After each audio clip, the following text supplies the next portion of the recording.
Окей. Так, все отлично.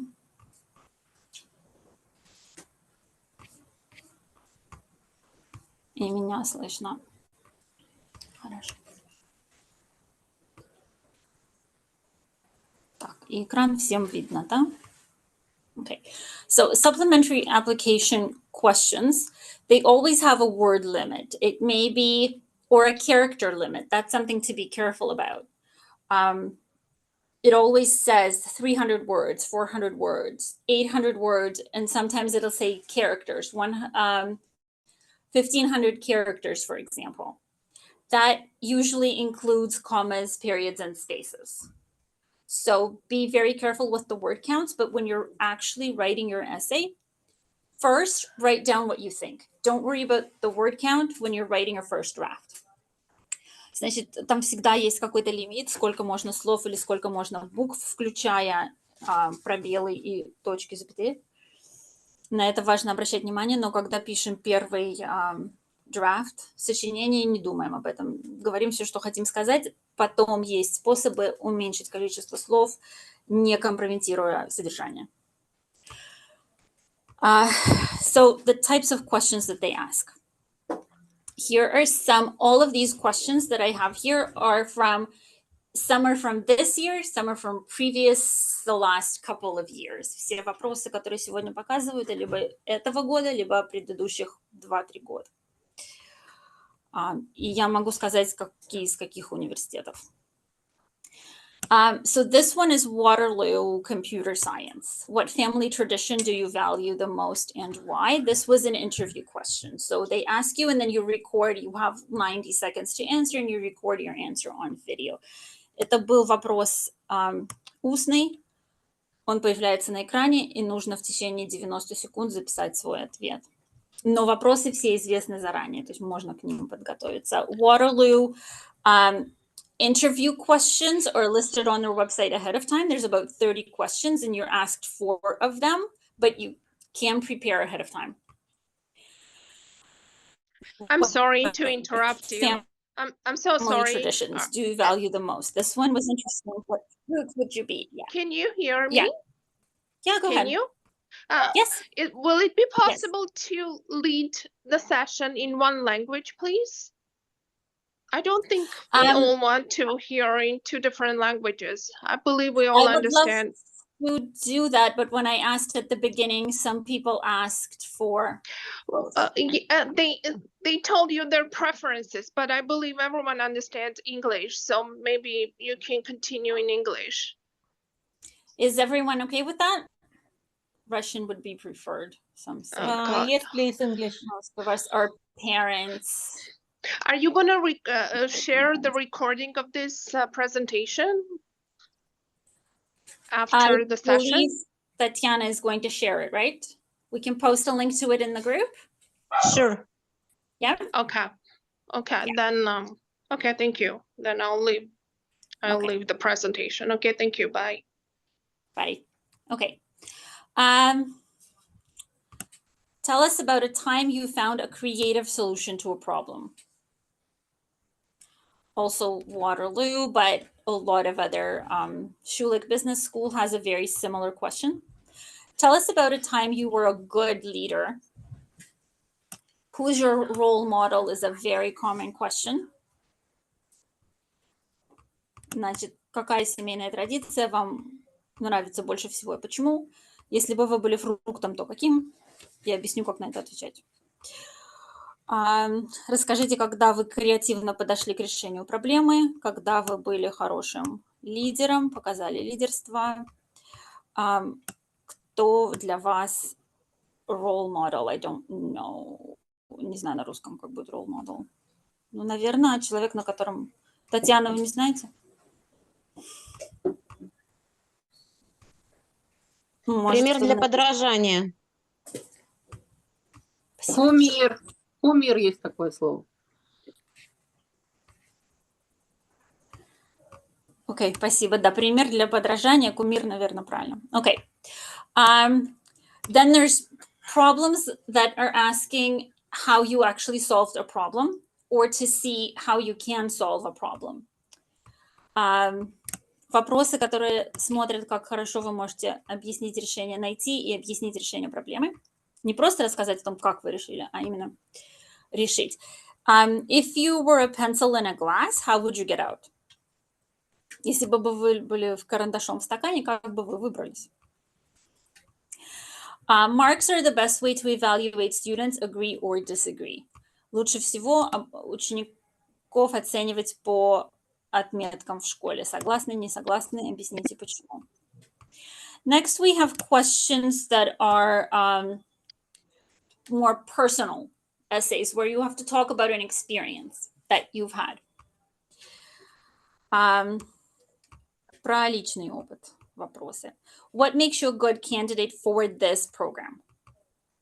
Почему вы подходите для этой программы? This next question is actually from McMaster's from this year. So if you're applying to McMaster's Health Science right now, this year, this is one of the questions you should start preparing for. It's 1,500 characters, which is about 300 words. So like a little more than half a page. Следующий вопрос, на котором написано option B, это McMaster Health Science в этом году. Если вы сейчас туда подаете, чтобы в сентябре начать, это один из вопросов.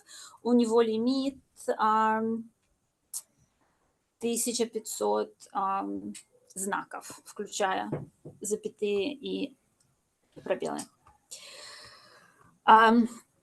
In his book, The Story of Success, Malcolm Gladwell explores the idea that success does not derive simply from a person's character or talent or ability, but also the accumulation of their experiences and opportunities, and notes that who we are cannot be separate from where we are from.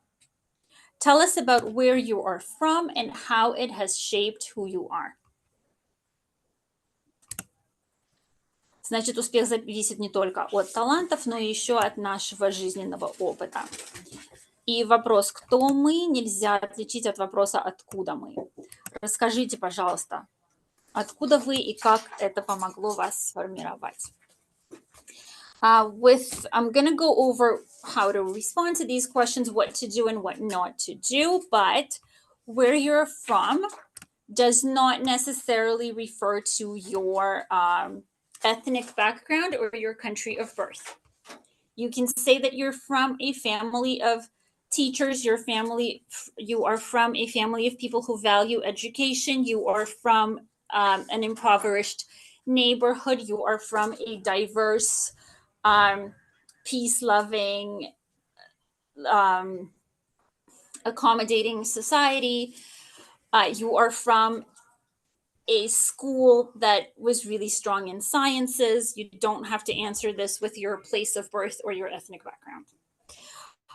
Значит, этот вопрос, кто мы, нельзя отделить от того, откуда мы, совершенно не обязательно отвечать на него с точки зрения, откуда мы физически, где мы родились или в какой национальности мы выросли. Совсем не обязательно. Можно сказать, что я из семьи учителей, или я из креативной семьи, или я из неблагополучного района, или я из школы, из математической, например, школы.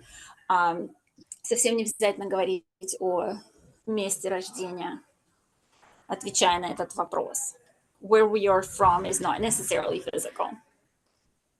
It can be a value that has raised and shaped who we are.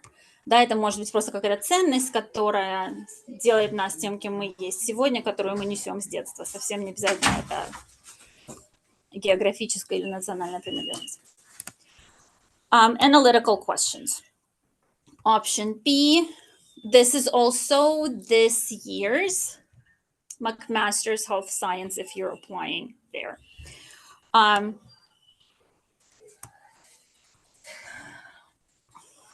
We trust easy opportunities. We're suspicious of complexities, distrustful contradictions, fearful of enigma. What dichotomy do you find to be especially problematic, and why do you think it is important?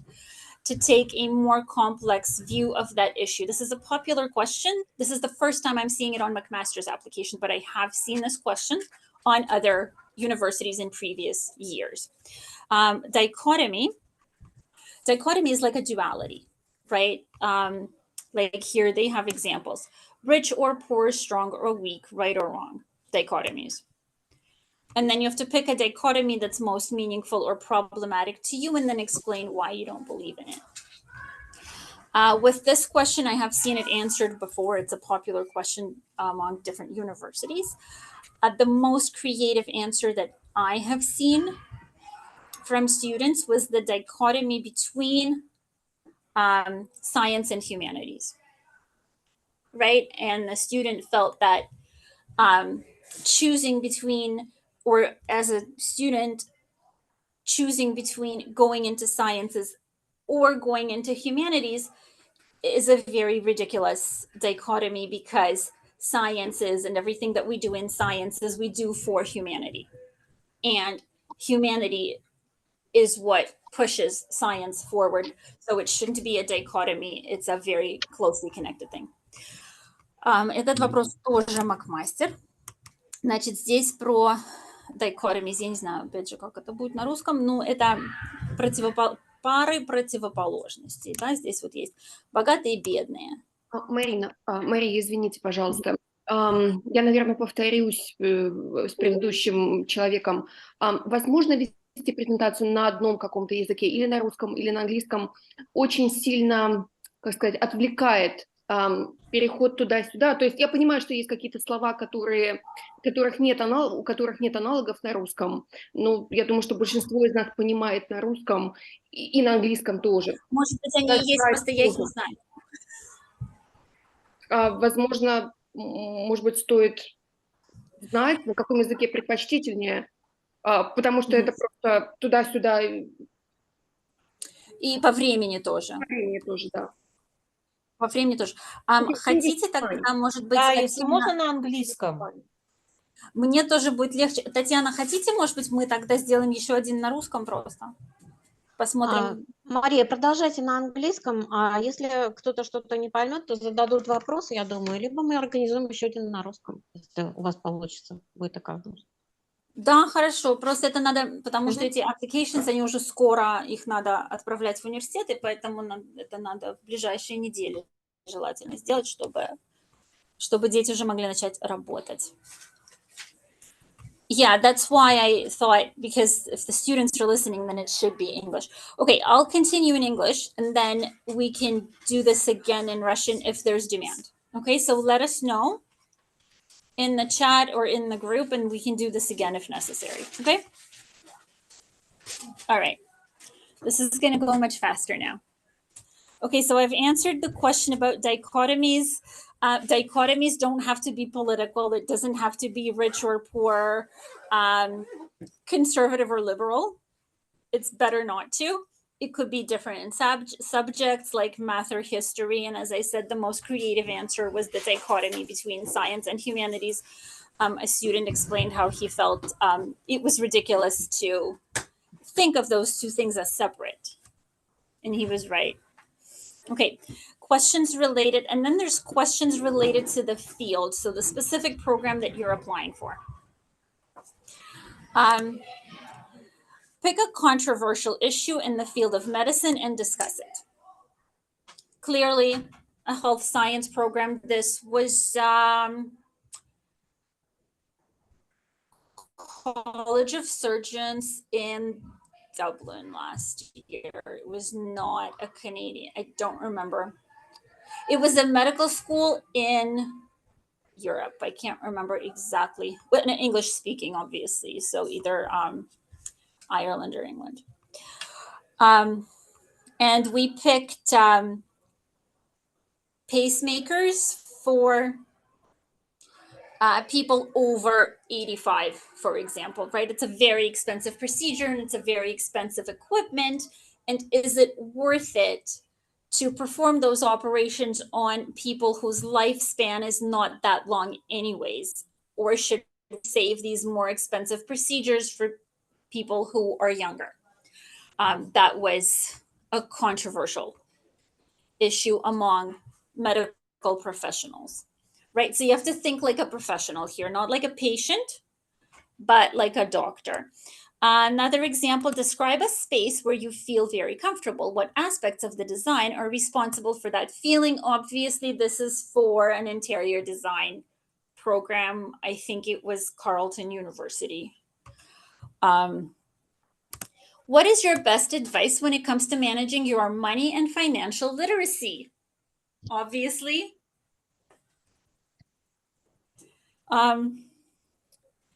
One of, I don't remember which, I think it was Laurier. I don't remember which university exactly, but I think Laurier Business, obviously a business school kind of question.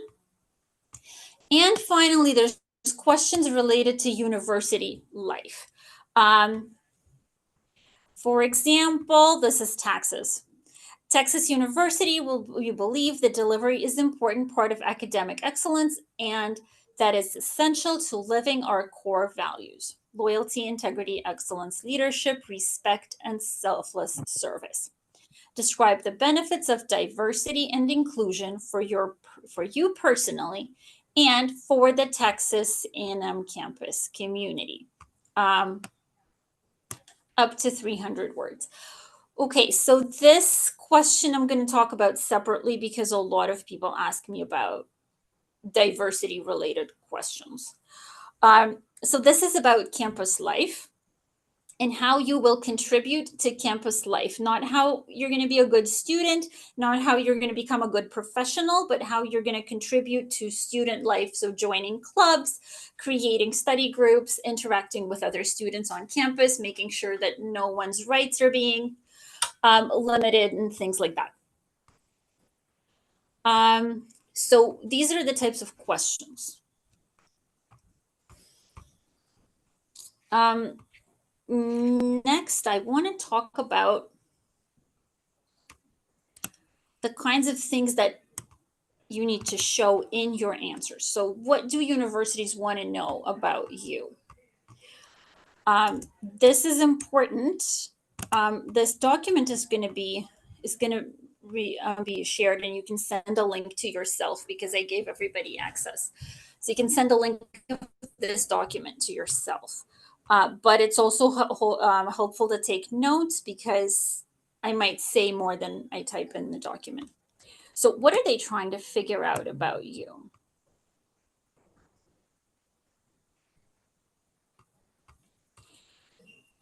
Most importantly, have you done your research on the school? Okay, they want to see an application that is written specifically for them and about them. They don't want you to copy paste the same application to all the universities that you're applying to. They want to know that you have done your research on their program. How do you do that? How do you do your research on a program?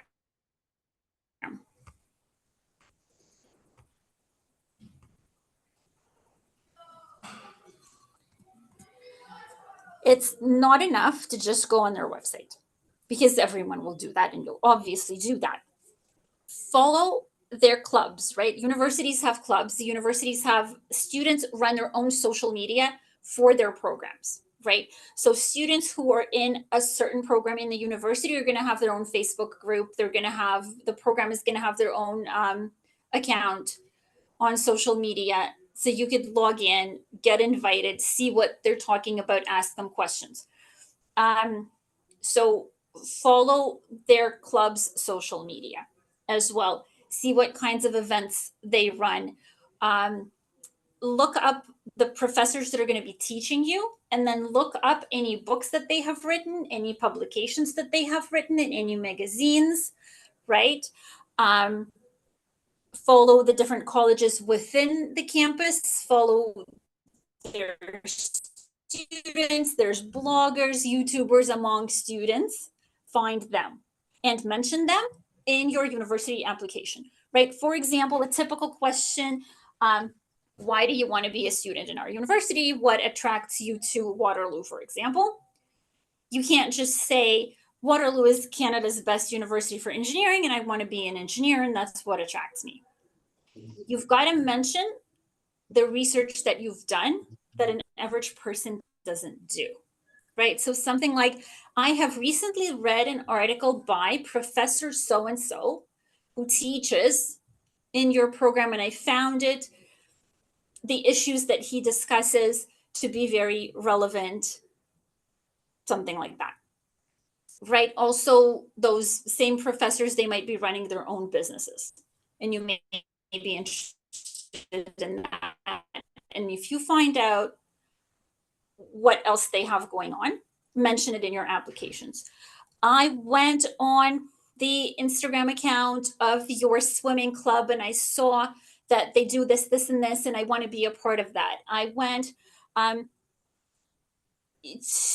visited or I followed someone who is the president of your investment club, and they run all these events that I think are very helpful.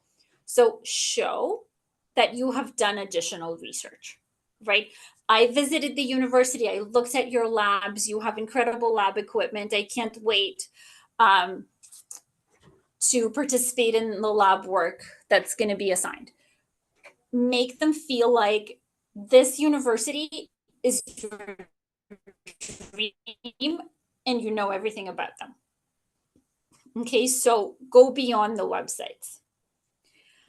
They want to know that you're more than just your grades, because universities know that grades have been devalued lately, right? A lot of a lot of schools will inflate grades so that they can show that more of their students are getting into universities. It makes them look better as a school, so they'll inflate marks so that their students can get in. Universities know about it. So they want to see that you have life experience beyond your grades, that you have participated in, that you had jobs, that you participated in events that are important to you, that you have personal experiences that add to your professional value, right? So don't mention any personal experiences that don't have anything to do with the program you're applying for. Again, I'll show you examples. They want to see social responsibility. This is really important. I'm going to highlight it. Social responsibility is that you are interested in a particular niche, like a group of people or an issue, and you show that in your application. So for example, if you're going for engineering, don't just write, I want to be an engineer because I'm really good at math and I'm really good at science and my marks are great and I love building stuff. That's very general. I mean, that's what engineers do, but it's very general. Go for something small that you really care about. For example, and then these are things that students actually wrote and they got into the universities of their choices. I want to build or design more durable infrastructure for coastal communities that are prone to flooding and hurricanes. That's a very narrow, specific issue within engineering, right? Coastal communities infrastructure that is constantly exposed to water is a little bit different than it might be in other communities. So that's very narrow, and it shows that the person has a goal within their profession. And that goal is specific, and that goal shows social responsibility. You want to take responsibility for a specific group of people who live near oceans, because you understand that that group is in danger. I had another student, also engineering, and he talked about smart wheelchairs, right? So people with physical disabilities who are in wheelchairs, and he wanted to contribute, he wanted to build smart wheelchairs that are easier controlled with voice commands, for example, right? So how are you going to apply the education that the university gives you to make the world a better place by contributing to a very specific problem? Okay. They want to know if you can handle pressure. There's a lot of failure related questions, right? What was a time when you did not accomplish something you were hoping to accomplish, for example, right? Because universities look bad when students, and I went to U of T, every year there was a couple of students who would throw themselves on the train tracks during exam time. Okay, there were several subway stations inside the territory of U of T. If you went to U of T, you know what I'm talking about. It's huge. Yeah, they want to know that they're taking someone on who can fail a couple of tests, pick up and move on, right? Someone who is not going to have a lot of problems that will create a dangerous atmosphere in the university. Are you a positive person? Are you going to get along with others? There's group work. Are they going to have to, get counselors and professors involved because you're always fighting with other students? Or are you going to be cooperative? That kind of thing. Do your values match the values of the university? So obviously that's education. Obviously that's whatever profession you are applying to. Some universities are known for a lot of group projects. You will find that in your research, those are the values that you want to instill. A lot of universities are involved in the communities. Those are the values you want to convey in your children group of people, or resolving that narrow issue within your profession is going to be part of your clear goal. Are you going to be a liability? This is something that we have to talk about, especially these days when universities are in a lot of trouble, right? A lot of universities are in trouble, not only in recent weeks, in recent years, for not handling political conflict, not handling gender issues in a certain ways, not apologizing enough, apologizing for the wrong thing, not taking, not reprimanding a certain group if that group is making trouble, if that group is signing petitions, right? So they don't want you to be a liability. They don't want you to show strong views that are going to make them think, oh, this person is going to start a riot. This person is going to start a protest. We're going to have to deal with that. The journalists are going to arrive. We're going to be interviewed. We don't want that, right? They don't want to deal with anything that's going to make them look bad. Okay. Is everything okay so far? Am I going too fast? Are conditions for supplements stated when information is given to? Yes. If by conditions you mean things like how many words it has to be, then if by conditions you mean the kinds of things that they're looking for in the answer, no, it's not. What if someone doesn't have that narrow interest? You have to find that narrow interest. You have to come up with something. They're not going to hold you responsible for it when you graduate. And 20 years later, they're not going to come back to you and say, hey, listen, you still haven't built any smart wheelchairs, right? You said you're going to build smart wheelchairs. You're building video games instead. What the hell? They're not going to do that. Okay, so you have to look things up, look for issues, right? And if you haven't built any water or flood resistant roads, they're not coming after you 10 years later, okay? Majority of kids don't even know what they want to be at 18, much less discuss various facets of different groups. Yes. Are there some templates on how to answer these questions that you can recommend?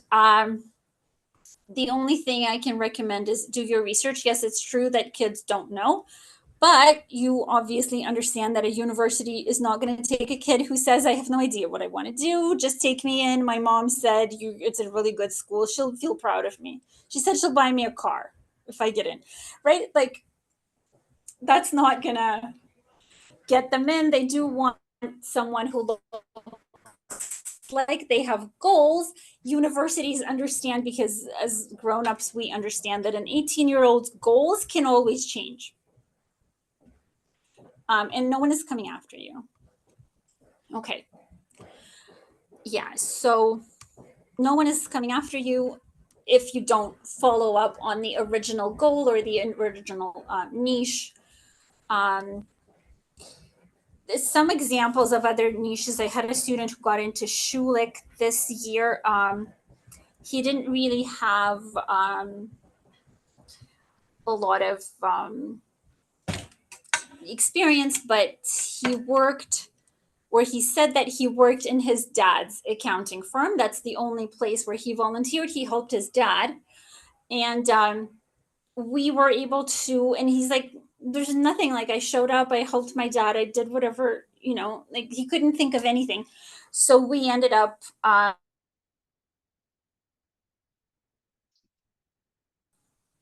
but then I asked him, so how many hours in the evening and like the whole day on Sundays? And I said, well, that's an issue, because if he's your dad, then he has a family and he's working so much, right? So we ended up, and he was going into management at Schulich. So we ended up making his niche work-life balance, right? And being the kind of manager who creates an atmosphere where people can still have a life, where people don't have to be at work until 11 p.m. every day and all day on Sundays. Right. So, and he did get in, so that must have worked. Okay, what's my next thing? So that's what they look for. Okay. What not to do. What not to do. Okay, there's two big no's that I see students coming with, because most students come to me with, like, if students come to me for tutoring since they were young and I already know them, and then they're applying to university, we'll do it from scratch because they're already here anyway. But students who come in for university applications specifically will usually come in with a draft, right? And they'll say, like, I've written something, can you look it over, give me suggestions? So these are the two major mistakes that they make. Google a list of words to use on your university application, and then stuff your application like you're stuffing a pepper with those words. And then there's no personality. And I've seen times where the words that they're listing, like, I'll show you. For example, my experiences over the past few years have made me adaptable, assertive, accurate, caring, driven, creative, efficient, and team-oriented. While facing adversity and overcoming challenges, I have developed resilience, time management, empathy, self-regulation, work ethic, and problem-solving skills. As a determined, goal-oriented university student, I will motivate others by demonstrating ambition, independence, resourcefulness, and self-awareness. Okay. I have seen applications where I read it and there's all these words. Like, you can Google a list of words to like, if you Google words to use on a university application, you're going to get lots and lots and lots of websites with lots and lots and lots of lists and all the same words. I have seriously seen applications where I'd like read the entire 300 words, sometimes more, 500 words, whatever. And at the end, I look at the student and I have to ask them, so sweetie, what are you applying for?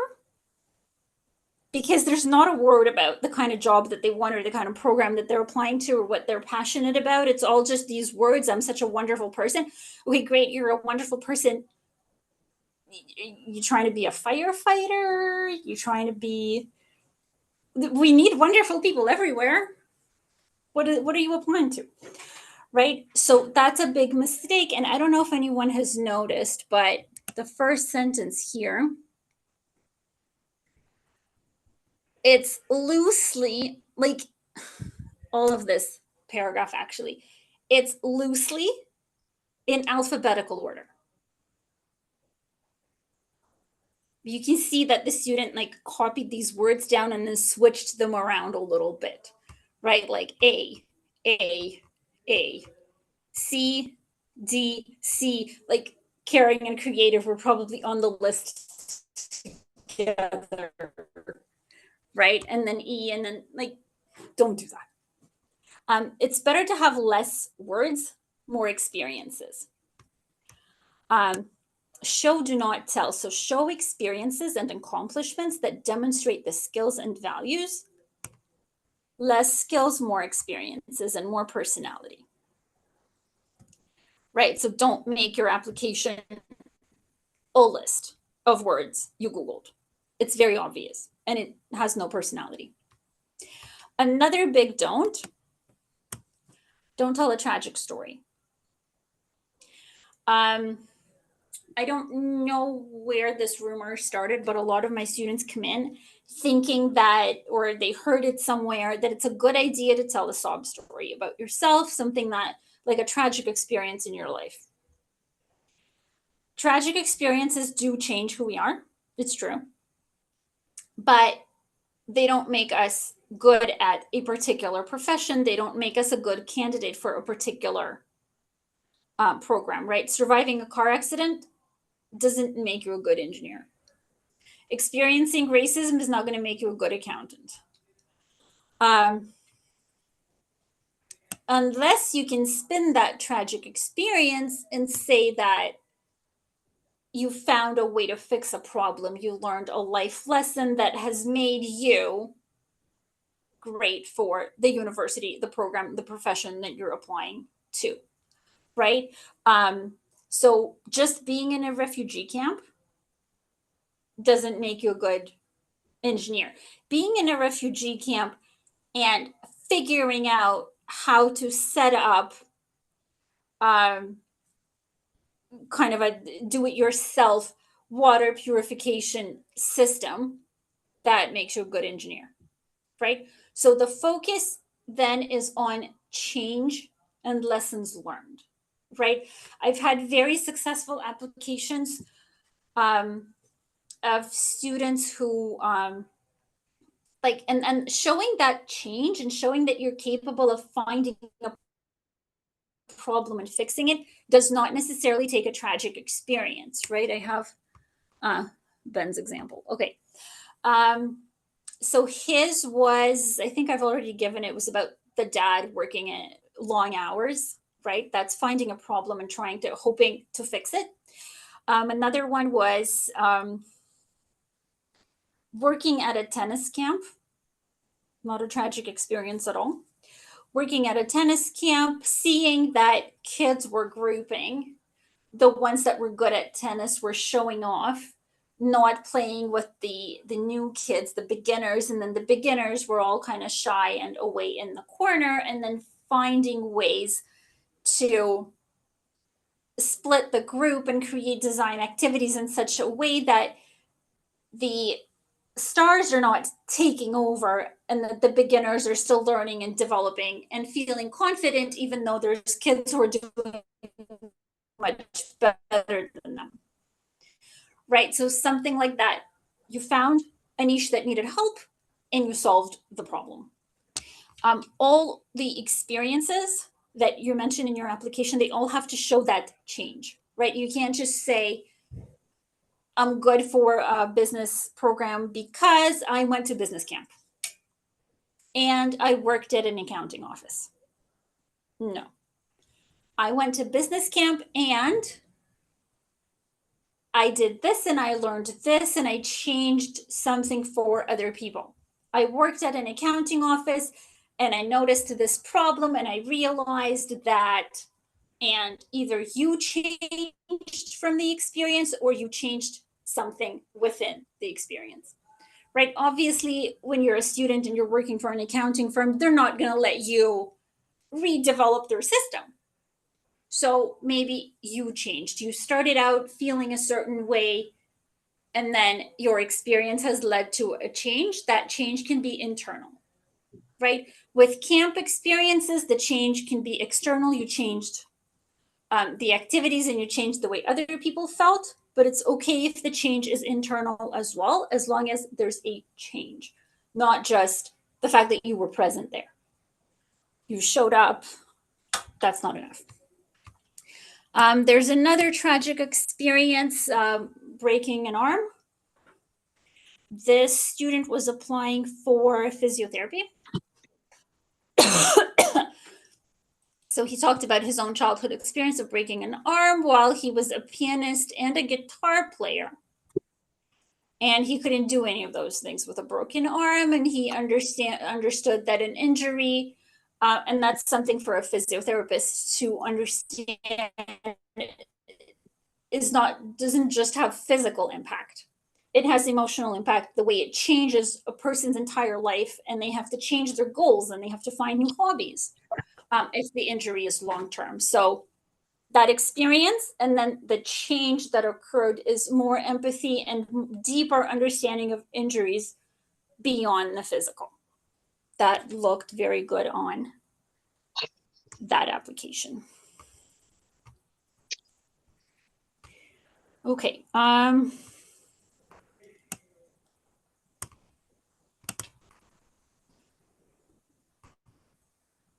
Fruit question and minorities question. These are two that are, I'm going to use the fruit question, which was, if you remember, I showed it at the beginning. If you were a fruit,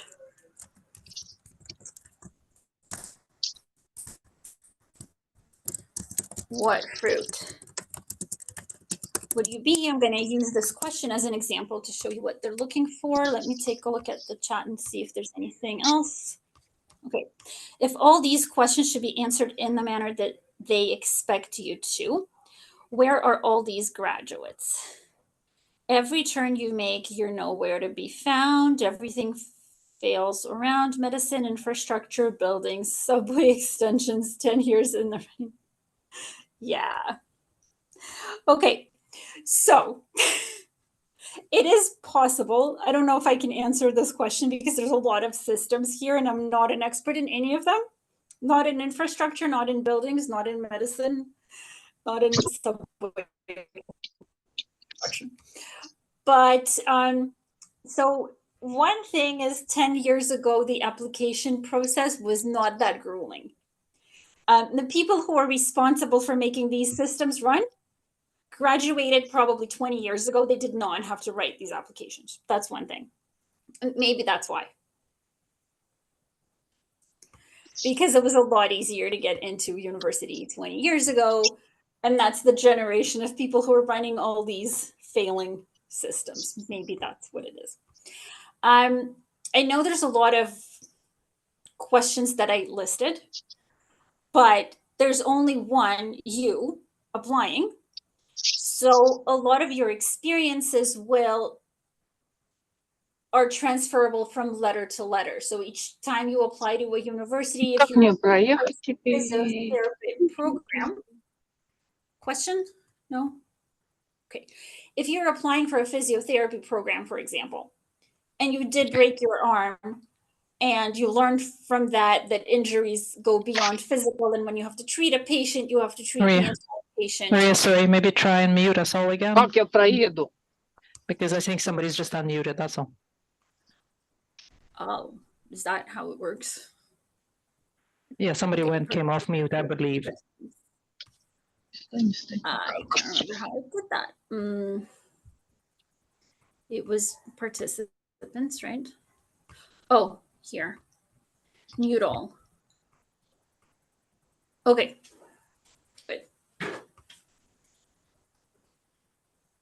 All right.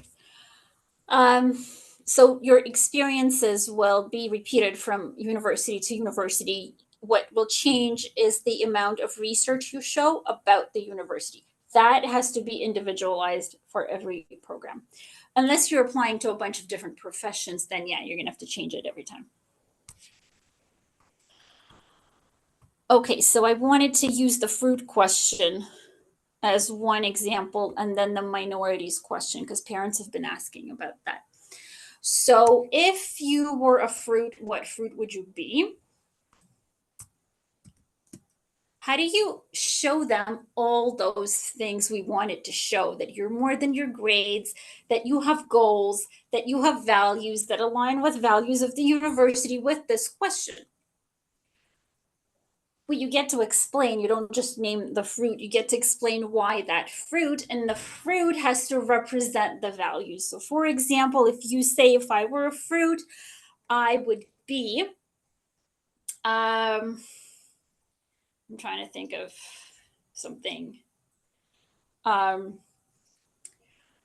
would be, is avocado a fruit?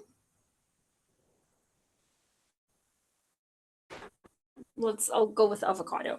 I've done watermelon as well. Let's go with watermelon. I would be a watermelon because watermelon has a hard shell. So external trouble don't really penetrate the watermelon, and that represents the way I feel about my goals. Whatever happens externally, I don't let that dissuade me from who I am on the inside. And on the inside, the watermelon is really soft and accommodating, and you can cut it into many different pieces, and you can make fruit art with watermelons, and watermelons are often used to hold, for fruit tables, for example, watermelons are often used to hold other fruit and help other fruit look good, which is exactly what I do for my clients. I provide that base, that foundation based on which they can then make their writing and their applications look good. Something like that. If it was an apple, then you can say apples are very versatile in their use. You can use an apple in a salad, you can make wine with apple, you can use it for desserts, you can bake apples. And I feel that my skills are equally transferable.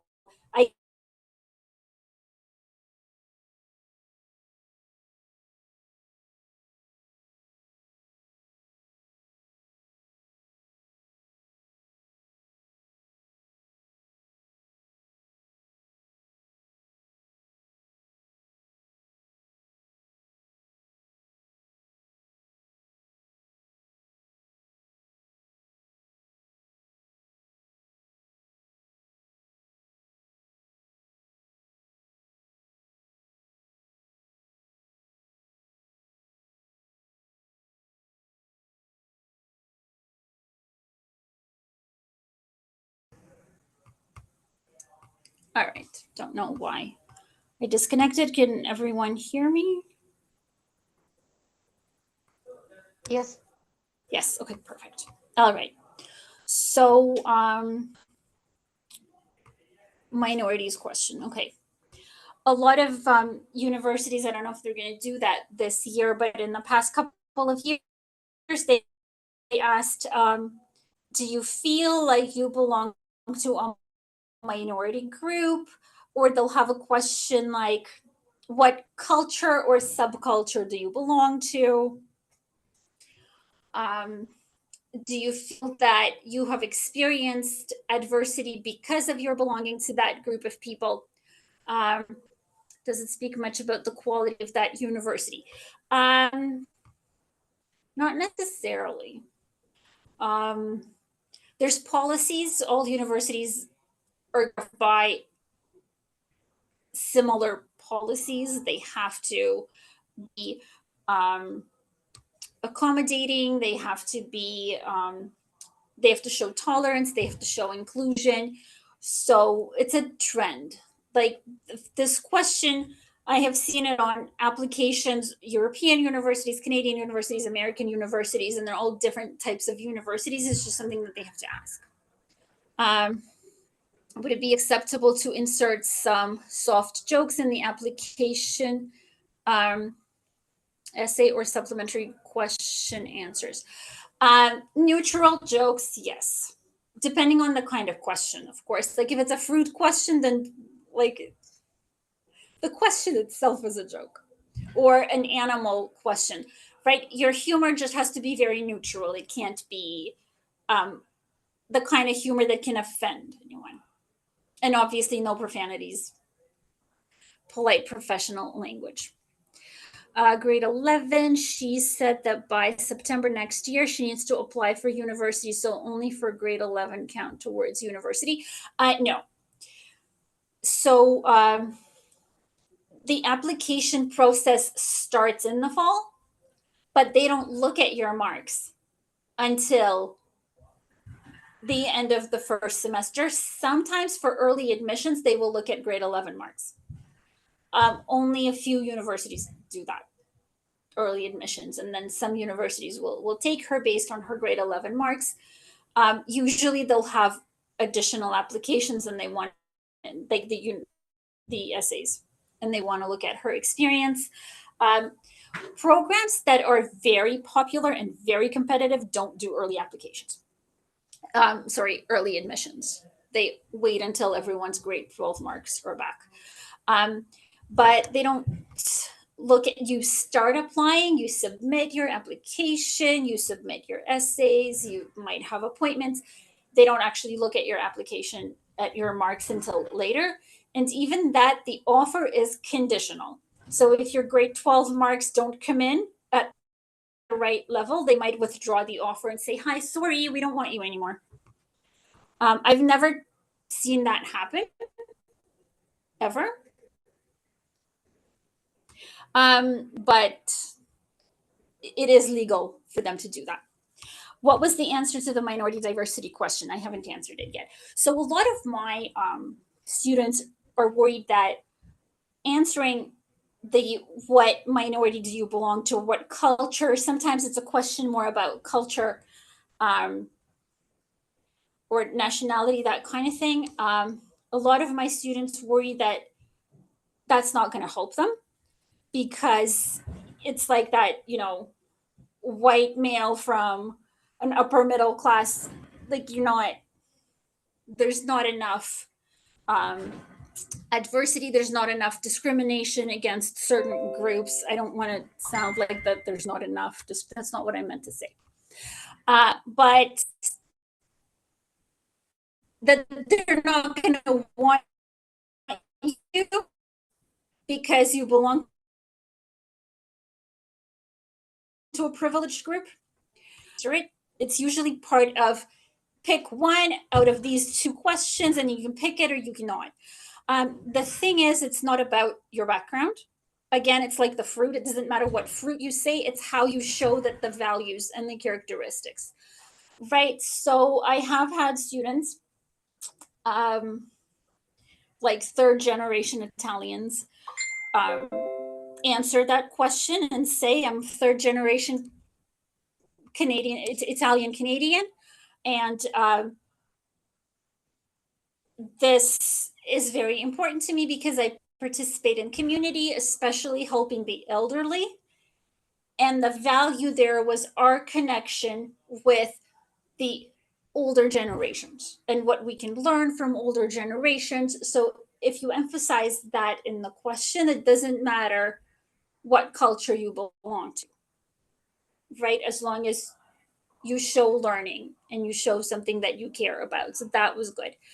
Another one was a very creative, and I used to recommend, like when parents ask me, so should we answer this question? If we don't answer it, is it going to make us look bad? No, it's optional. It's not going to make you look bad. So I would just say, like, just don't answer that. Answer the other question, unless you have something like really important. If you contributed to, like a lot of students showed leadership, working with refugees from their culture, that shows leadership. That's excellent. You definitely want to put that up front in your experience. But if you don't really have anything that makes you look incredible, that relates to your culture, I used to say, skip that question, just choose the other option, until I asked myself, if I had to answer that question, how would I answer it? Do I feel like I belong to a minority? Do I feel like I belong to a group that's been heavily discriminated? And when I asked myself that question, the answer became obvious, and it's also quite creative. If you think about it, and I would say, yes, I do belong to a heavily discriminated group, and belonging to that group affects my values. It affects everything I do in my everyday life, and that group is teachers. And there's a lot of examples of how government policies lately have discriminated against teachers who are really trying to do a good job. There was also a lot of backlash at teachers during COVID when we all went online. I remember Facebook groups. I remember parents going on and on about how horrible teachers are. So I thought to myself, that's a creative way to answer that question, because cultures and subcultures, they don't have to be ethnic, right? You can belong to a subculture of dog owners. And there's a whole set of problems that people with dogs face. It's hard to travel, it's hard to book a hotel room. But if you really care, and if that relates to your profession, especially if you're applying for something like something to do with animals. Yes. Yeah, you can stay. Okay. Yeah. Like if you're applying for veterinary school, right, then that subgroup would be good. So if you can answer that question without touching anything sensitive, be creative. You may belong to a group of chess players and you always wanted to start chess club in school, but everyone made fun of you because your school was all sports, right? Your future profession may be a profession whose needs are ignored by the government, or whose licensing is made extremely difficult by the government. And that's fine. That makes you a minority, and you can show the difficulties that you've gone through because of that. Who decides which group is privileged or which group is a minority in the GTA? So we do have, I don't know who decides, but I know there's a new thing. Because we have to attend these like trainings and these workshops where they like teach you to be, all these things. And that was also where I got the idea of, like in one of the workshops, they talked about all these different ways you can identify, and they asked people to kind of like go around and say how they identify. And the man sitting next to me at the workshop was an obvious upper middle class straight white male, which is not a very popular way currently to identify yourself. So he stood up and he said, "This is my name, so and so, and I identify as a scientist." And he went first. And after that, everyone who stood up identified themselves through their profession. And that was great. I don't know who decides, but I know that like we get lists of underprivileged groups, and there's an idea of racialized groups, not races, but racialized groups. And that's a combination of race and income level of education of the parents, right? So I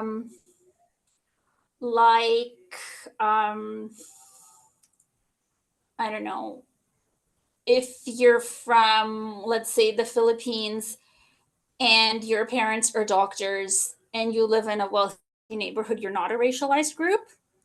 And if you're from Philippines and you live in a poor area and your family income is low, you are a racialized group. So it's combinations, right? We talk a lot about these dichotomies and these interconnected kind of personalities. Like you can be highly educated, which makes you privileged, but you could be a woman in a certain industry where no matter how highly educated you are, you can't really, like, it's still harder for you than if you were a man, right? So there's different, like, it kind of depends where you are, whether you're a privileged group or not. Would it be acceptable? Okay, jokes. University has a question like that. Their quality, no. Grade, okay, midterm, yeah. Sorry, what was the answer? Okay, she wants to be a pharmacist, doesn't placement in a pharmacy. Does she have more chances than those who did not do a placement? Absolutely, yes. Who decides? Okay, I don't know, but like it depends also where you are. The questions are not literal. I'm just thinking about the quality of questions from US. They also have their trends, right? Some years there's more questions about inclusivity and diversity. Some years there's more questions about the value of experience over grades. Some years there are more questions about Indigenous communities. McMaster's always has a question on Indigenous communities for the past 3 or 4 years, but prior to that they didn't. So that's an issue that's popular. There were questions,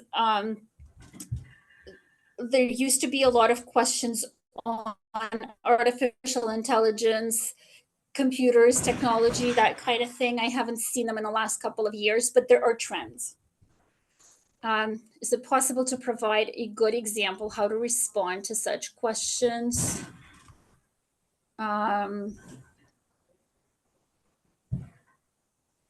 Just trying to warm my head around. Which questions do you mean?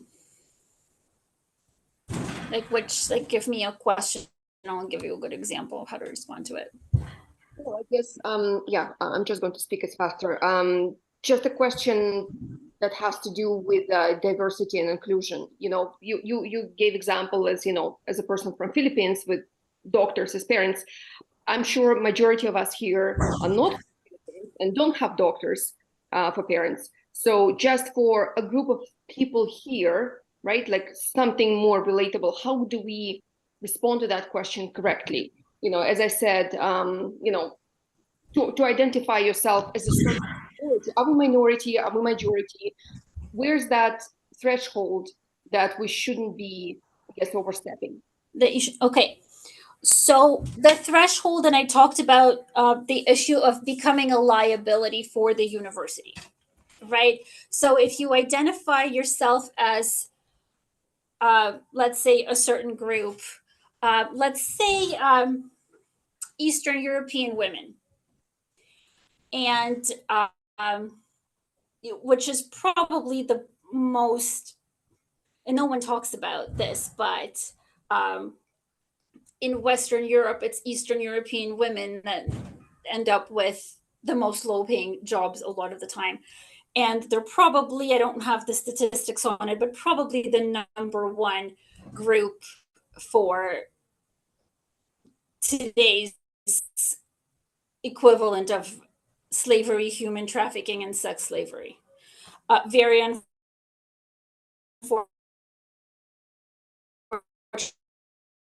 unfortunately, and no one talks about this.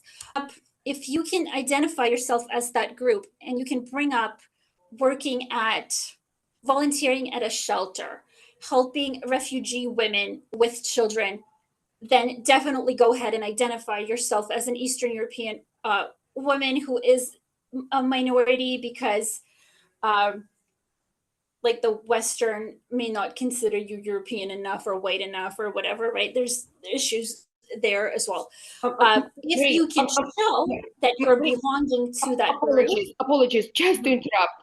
I highly doubt that a 17-year-old would have worked in a shelter where sex abused victims were present, right? So that's 17-year-old, no. Also, you know, majority of us are Eastern European or from Israel or white I guess, Caucasian males, right? So therefore, my question stands, what would be the best way to answer those questions in relation to the community that is present right now, like online? So you don't have to work in a shelter with abused women, but you can work in an organization that raises money for that shelter. And you can volunteer and plan events, even a concert, like play piano, to raise money for that cause, right? Or a place where they package food. You know how like recently a lot of stuff to soldiers, for example, to help their needs, right? You don't have to like work in a war zone. You can be part of the team of volunteers who collect packages or spread awareness or pick up the phone and like tell people where they can drop things off to be sent overseas, that kind of thing, right? So there's a lot of the involvement with underprivileged communities is not direct. So, but only answer that question if you have something like that to show, right? I've had students who played, a student who played piano at an old age home with a lot of Russian speaking seniors living in that home, and he played music that was familiar to them, right? And that helped him bring joy to the elderly through his music and also connect with his roots because he had to learn the music and feel the music, right? That was that kind of question. And it's not, you're not putting yourself in a war zone. You're not putting yourself next to victims whose stories you're too young to hear. But you are contributing and you're learning something from the connection to your roots, and your connection shows that you can make a positive change for other people, right? There's language barriers, right? So you might, let's say someone applying to medical school might say that they volunteered to take people who don't speak English to their doctor's appointments. That's related to medicine. It's volunteer work, and it shows your connection to your ethnic community, right? So the only way to answer this question is if you can show a personal contribution, right? If you belong to a community but you haven't done anything that makes you look good as a member of that community, don't answer that question. Replace it with something that shows all of those qualities and all of those values about yourself. Evelina, did I answer your question? Yes, thank you. That's much more helpful. Do we have to mention the community we're from? Because certain countries might be viewed from a certain angle right nowadays. So how do we, I guess, work around that issue? Again, right? You don't want to be a liability, right? You don't want to be someone that feels so strongly about their cause that you're going to cause a riot and the university is going to have to apologize publicly for your behavior. So that's tricky. You don't have to mention necessarily which group of people. Well, if you're going to answer the question, it would be weird to say that you took elderly patients to their doctor's appointments to translate and help with the language barrier without mentioning which language it was. That would be weird. But that's a very neutral, like there's no negative spin on taking the elderly to their doctor's appointments. It's not like, organizing a protest, right? Or playing piano for the language of your listeners and taking the time to learn their music because you're the kind of person who takes time to accommodate other people's needs. There's no negative spin on that, regardless of what, language that is. Right. So it's only a liability when you're right. you know, when your volunteer work had to do with organizing protests, then no.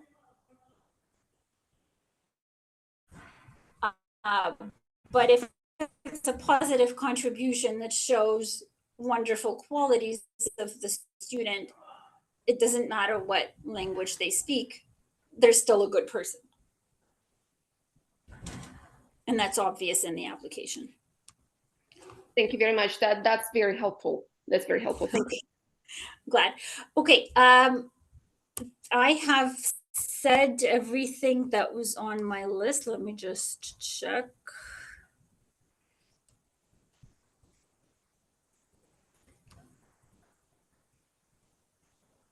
Yeah. I think I covered everything that I wanted to cover. So if there are any questions, I'm happy to answer them. Is it possible for you to respond to Andre's question? That's a wonderful question. You might have already, maybe. Oh, here. Yeah, I didn't see it. Okay. Should we add to the application any references from teens' workplaces relative to the future undergrad program, volunteer jobs, professors, high school? Okay, kids speak fluently English, French, Spanish, Russian. Do they need these skills at university applications for BA programs? Waterloo, U of T, York. Thanks. Okay. Some universities have, I think, so Schulich definitely has a separate application where you do write the names of the people that worked with you for them to check references. And many of them deliberately, like if the question has to do with your experiences, your extracurricular, your volunteer experiences, they will say, provide contact information. That's the only time you provide contact information if the university makes it clear that they want it. Languages, again, you mention it within the essays. You answer it if there's specific questions. Languages will definitely help. There's no doubt. And they do make you look good on applications. So, but find creative ways to fit that in. For example, how will you contribute to the atmosphere on campus? How will you contribute to the diversity on campus? Languages is an excellent way to answer that question, right? You'll be able to communicate with different students and participate in study groups of different students and share materials and experiences because you speak all these languages. So definitely include that in campus related, what makes you a good candidate for this program. Languages is a part of that. You're a good candidate because you'll be able to communicate with all these different students on campus, but also because you can work in different countries, you will make the university look good all over the world. Because as a graduate of that university, you're gonna apply for jobs anywhere and you can promote the university.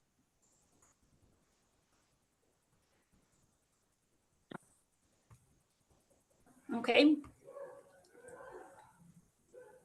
Anything else?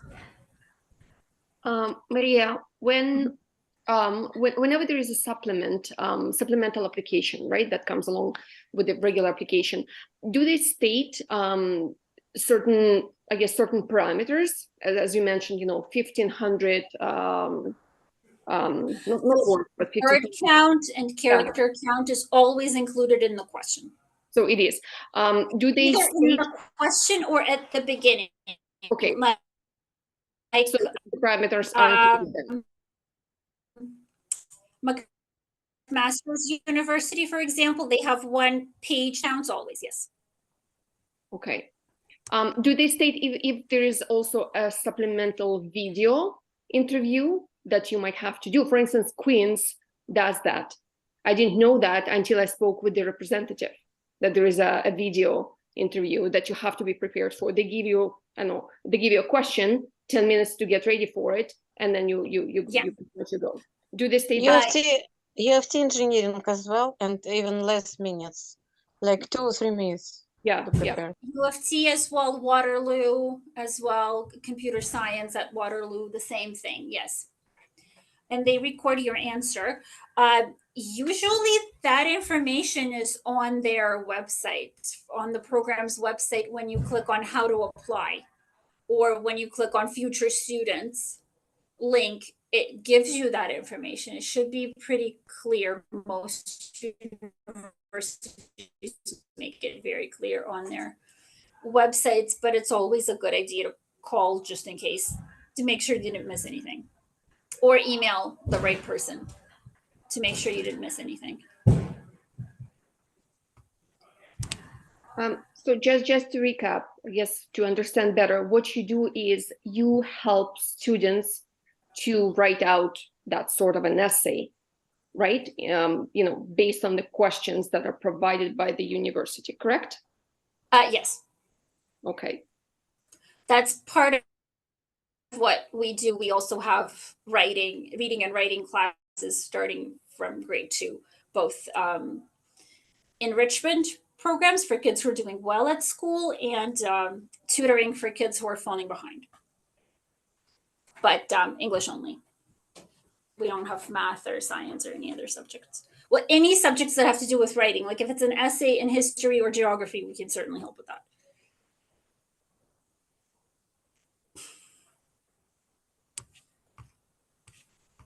Okay. Are there any other questions? Do you do it online? Is it in person? And where are you located?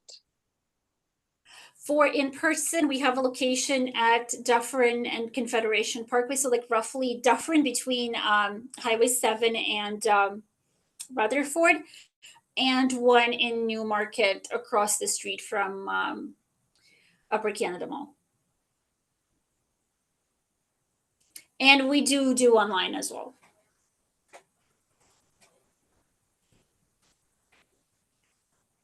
I wouldn't recommend online for younger students, though. High school students are okay most of the time. If we need your help, how we contact you? Okay, so I am in Tanya's group, Tatiana's group, Bright Minds. So you can just like tag me. And my name is Maria Gurevich. You can contact me directly on Facebook, and I'll respond. And the business page, I'll post a link here as well.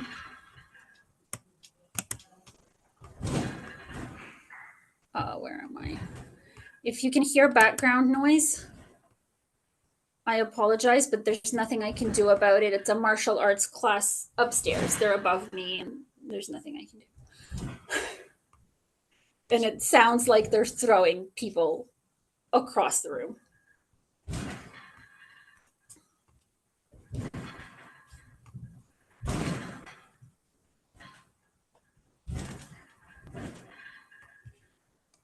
I feel like I just posted that in a direct message to someone. Hold on, I'll try a different meeting group chat. Okay, it should be like this. So this is my name and this is the website, and but you can always tag me or message me on Facebook and I'll respond, and I'll be happy to connect over any questions. Okay. Tatiana, what do you think? Are we done? I'm glad it was helpful. Yeah. Thank you so much, Maria, for your time. Thank you so much for organizing. Asking me about video who didn't came here today.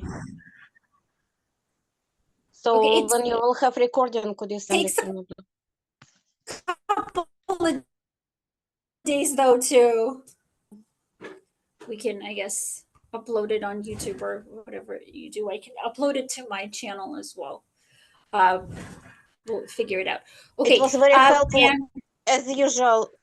Every year you're doing it's it never repeats. So thank you so much. And it's nice to have so many people.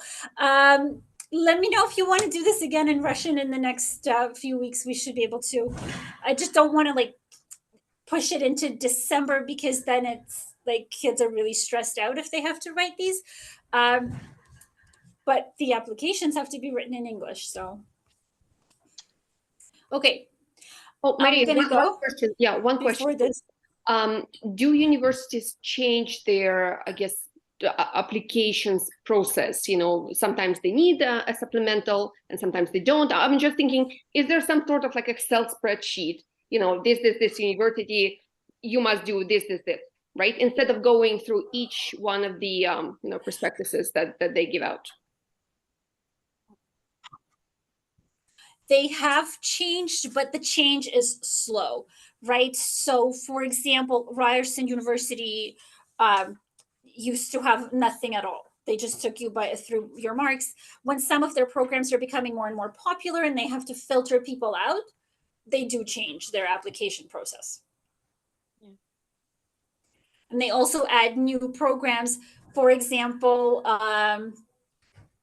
Waterloo Mechatronics. Someone asked me about what about applications for Waterloo Mechatronics? That program has only existed for a couple of years, right? So they do change, but it's usually not an abrupt change. But you can't have a spreadsheet that's going to last you for years and years. You always have to check because as certain programs become more popular, they make it harder and they add to their process. They never make it easier though. So I wouldn't expect a university that needed a supplemental essay last year all of a sudden doesn't need it anymore. I don't think so. Будем надеяться, что через 10-20 лет будут уже такие специалисты, которые достроят нам сабвей, метро. Ну что, в этом июне нам всем работа нужна. Так что ж. Да. Мария, можно мне минуточку? Да. Спасибо огромное еще раз вам. Рекомендовала и буду продолжать вас рекомендовать как прекрасного специалиста. Долгие годы знаю вас. Всем студентам огромного успеха. Всем студентам удачи. Да, удачи. Хочу сказать, что через 2 недели в это же время будет встреча в нашем же проекте «Живая профориентация» с лицензированным массажистом. Вот. Так что это из другой оперы очень тоже полезно. 10 декабря приглашаем всех, кто хочет, у кого есть детки еще младшего возраста, на зимнее шоу Winter Journey Intro, цирк и музыку. Всем, кто участвовал сегодня в встрече, скидка $5 с билета. Спасибо огромное, Мария.